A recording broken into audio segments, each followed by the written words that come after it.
Jets, Jets. What is going on, Jet fans? And welcome back to another episode of the Jets Ward. I am your host, Ryan Ward, and I'm so excited to be back with you guys. In this video, I got a fun one for you. But first, if you've been here before, welcome back. You know I always love having you guys here in the Jets Ward. This is a safe space for you, and I'm glad you guys keep coming back for more. If you are new here, welcome. Whether you're a Jets fan, a fan of another NFL team, or just a casual NFL fan, you are always welcome here no matter what. This is a safe space for you. But guys, training camp is right around the corner next week, and there are a lot of moves being made still. TJ Watt just got a big contract from the Steelers. We already know about Sauce and Garrett Wilson getting their contracts, and still more moves to be made. But what I want to talk about in this video are players that I think are very underrated. I did a video like this for the NFC. I'm focusing my attention on the AFC this time and focusing on a player from each AFC team that I think is an unsung hero for their team and somebody who can be very, very good for their team that not a lot of people might know about. Or they might know, but just don't have very high expectations of them. But I think they should. Now, getting into it, the first team I want to talk about is the Houston Texans. And the one player that's on their roster that I think still has a lot of potential is John Mechie III. Wide receiver. He came out of college and he's dealt with a lot of injuries throughout his career. But when on the field, he is a lightning rod. He is really, really fast, can take the top off a defense, and overall is, I think, a very good deep threat. The problem with him has been injuries. If he can stay healthy, I think John Mechie, especially now, since they've had some issues with the receiving room, some players have left, like Stephon Diggs. Tank Dell is out for the season. They just drafted Jaden Higgins and Jalen Noel. They have Christian Kirk. John Mechie, I think, is very underrated on this team and somebody who C.J. Stroud could really, really like. And we already know about the greatness of Nico Collins already. But John Mechie, I think, could be very, very good, especially as a slot receiver or if you put him on the outside as a deep burner to take the top off a defense. You can never have too much speed on your team, and John Mechie is a very, very fast player. And again, if healthy, he could be someone who ignites this offense and somebody that CJ Stroud could really, really like throwing to and enjoy throwing to him. So watch out for Mechie. I think he could have a good year this year in that offense. Now, continuing on. We are going to get to the Colts, and if there's a player that I really like there, it was his first year last year, and he didn't really show much, but I think he's going to get better and better. That's Adonai Mitchell, wide receiver from the Colts. Again, I talked about how the Colts have a good amount of wide receiver depth, that Michael Pittman could obviously be a trade candidate, a shocking trade candidate for the Colts because of how much depth they have. They got Ashton Doolin, like I said. They got Adonai Mitchell. They've got Alec Pierce. They got Josh Downs. They have some legit receivers there, so at least receiver depth. And I think Adonai Mitchell, if he takes that step forward, he could be a very big threat for the Indianapolis Colts, especially now that it looks like Daniel Jones might end up being the starter for that team. Anthony Richardson is healthy to be able to play, or is expected to be healthy enough to participate in training camp. But I think that's Daniel Jones' job to lose at this point. I think Adonai Mitchell could really thrive having a quarterback who, let's be honest, is a little bit more accurate than Anthony Richardson. Anthony Richardson has all the upside and talent in the world, but accuracy has been a major, major issue in his career as a young quarterback. Maybe sitting behind Daniel Jones or getting an opportunity somewhere else could help him, but I think Daniel Jones being there is a very good thing for Adonai Mitchell. I think he's going to take a step forward with a quarterback that will be more accurate and be able to utilize his arm to be able to get it to Adonai Mitchell. So I think Adonai Mitchell will definitely get a lot more looks this year. Continuing on. I got Devin Lloyd, and this might not be one that's shocking to a lot of people, but that defense that Jacksonville has is very, very good. And one player that's always overlooked is Devin Lloyd.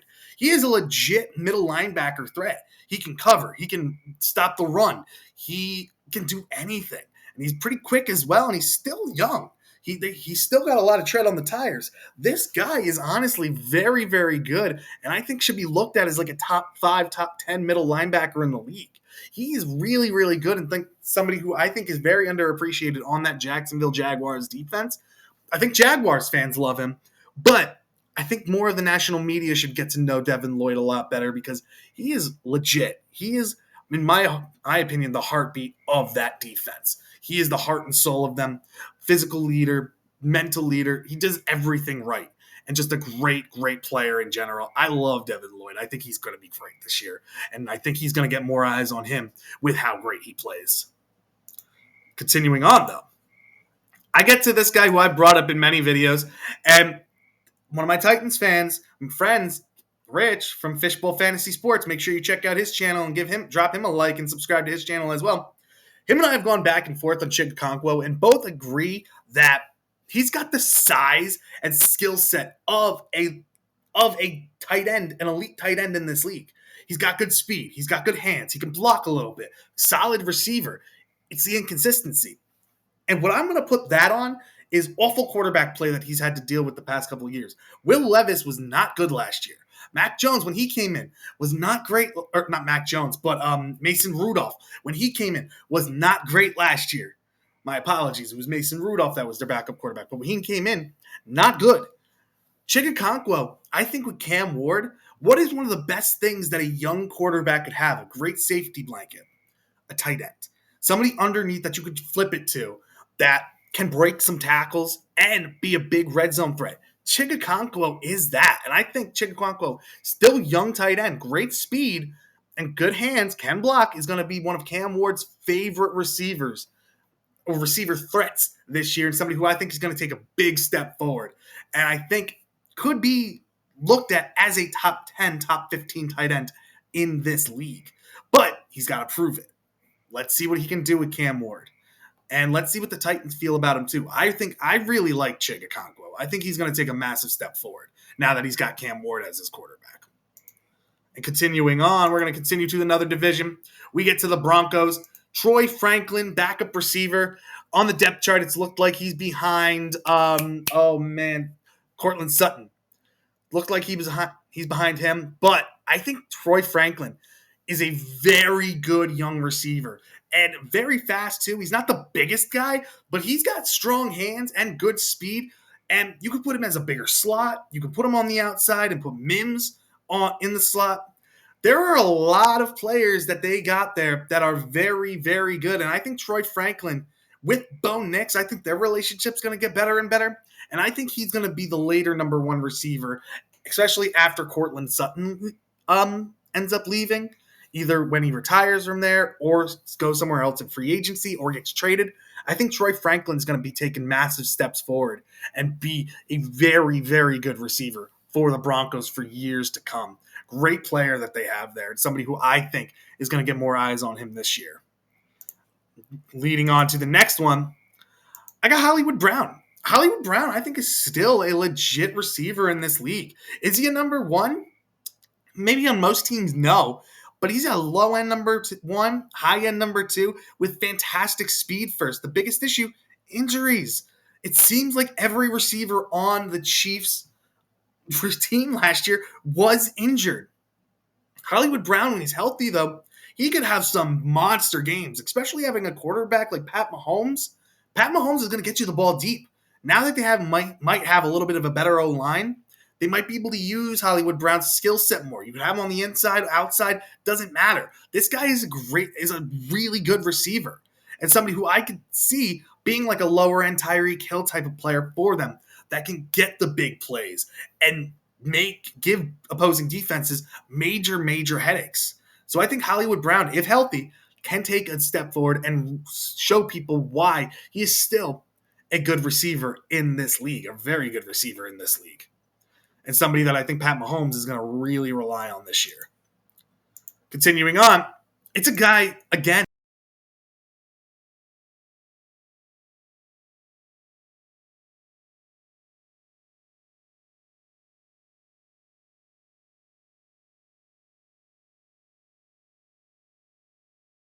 a guy that I'm very confident on, and I apologize for that. Let me just pull it back up for you guys, is Christian Wilkins.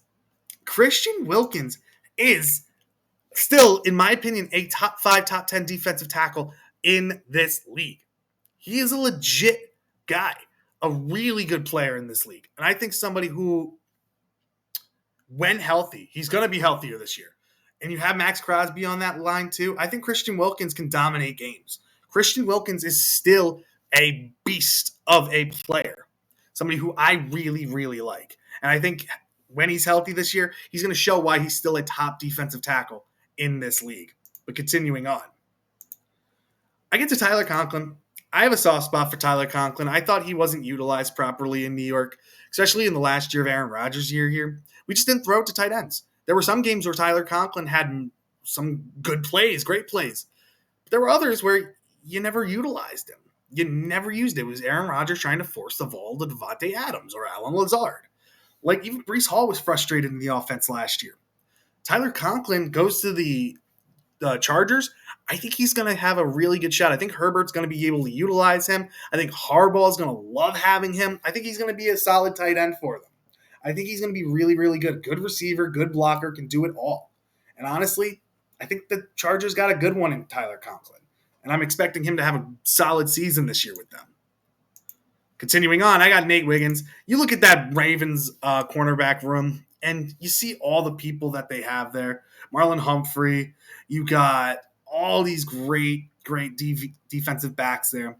Marlon Humphrey being the one. Jair Alexander, who they just brought in. You got these two big-name guys.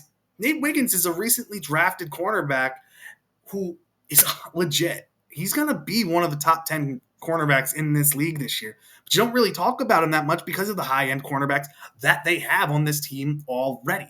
So watch out for Nate Wiggins. I think he's going to be very, very good and open up some people's eyes this year. Then we get to the Bengals. Jordan Battle is the one I have here, strong safety for the Bengals. A young player, somebody who I loved coming out of the draft, somebody who I think is going to take a step up this year and be a very good player for the Bengals. I think that defense is going to get a little bit better, especially when they get Trey Hendrickson back. Maybe they can get Shamar Stewart in there as well, get a deal done with him. But Jordan Battle, I think, is going to be one of their better defensive backs. They got Cameron Britt there as well. So I think Jordan Battle is going to have a really good year this year. Watch out for number 27 from the Cincinnati Bengals.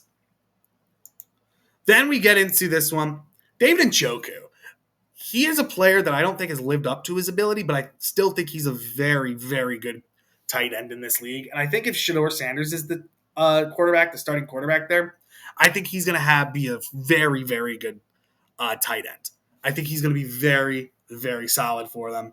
Somebody who I said could be a shocking trade candidate because they did just draft a tight end from Bowling Green as well, Harold Fainin, who I really, really like as well.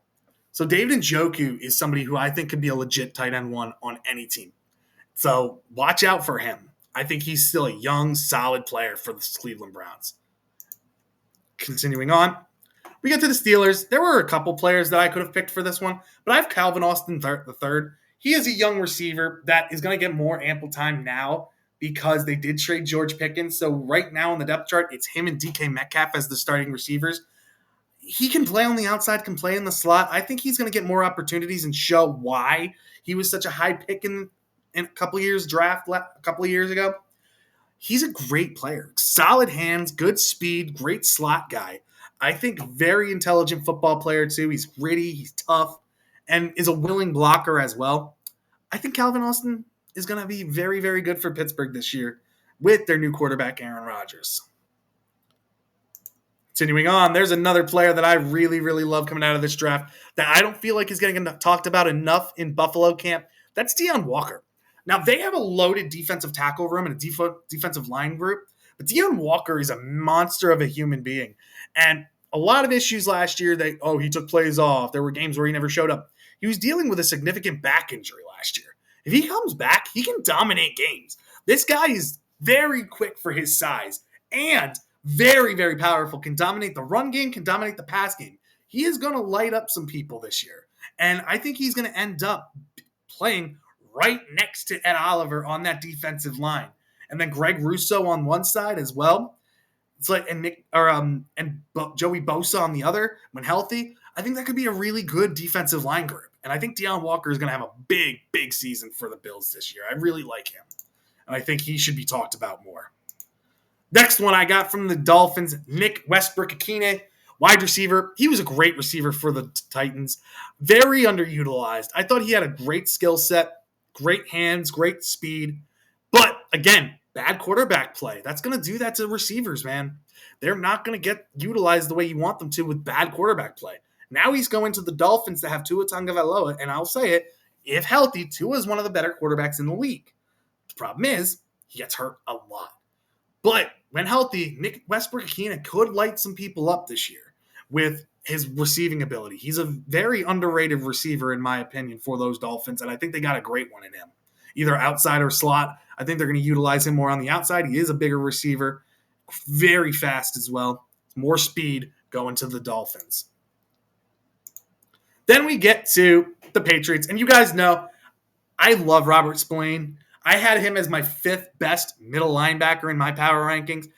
Since going to the Raiders, he became a stud there. He was so beloved, a leader on that defense. Now he's going to the Patriots, and you barely hear about him. I don't know why. He is a fantastic linebacker. Great ball skills, physical as heck, can blitz, can cover, can do everything. And can dissect an offense very, very quick. He is very, very smart, and I think going to be very valuable in Mike Vrabel's defense in New England. And going into the next one, the last one, I have Arian Smith. A lot of people are going to gripe about Arian Smith's drops in college. Had a lot of them. When focused, this guy can catch the ball. And this guy has fantastic speed. One of the faster players in the league. He is going to be hell to cover. And if he figures everything out, he can be like a Dante Smith or a Devontae Smith from the Eagles or a Deshaun Jackson type player where he takes the top off of defense and goes for many, many yards. He's not the biggest guy, so he could get pushed around, but he's a very willing blocker, physical guy, so fast. And I think has a legit chance to be a starting receiver on this team. Right by Garrett Wilson, either in the slot or on the outside. I really like Arian Smith and think he could be very, very good. So, guys, other than that, that is all I have in my video. And I'm sorry about the little connection issue. We got it back going for you, and I appreciate your patience. So make sure you just keep watching. It's great stuff here. Again, thank you so much for joining me. Again, guys, I appreciate you so much. You just make this channel so much fun. Now, little news, I won't be streaming on Saturday. I will be streaming Friday night this week, so tonight. So make sure you join that. We're going to be doing power rankings of weak side linebackers, left outside linebackers, weak side linebackers. It was a fun list to make, so I hope you're ready for that. Make sure you like and subscribe to the channel too. Check out the videos that I have posted. Hit that bell for more updates on when I post videos as well. And again, guys, thank you so much for joining me in the Jets Ward. Thank you, guys, and I'll see you in the next one.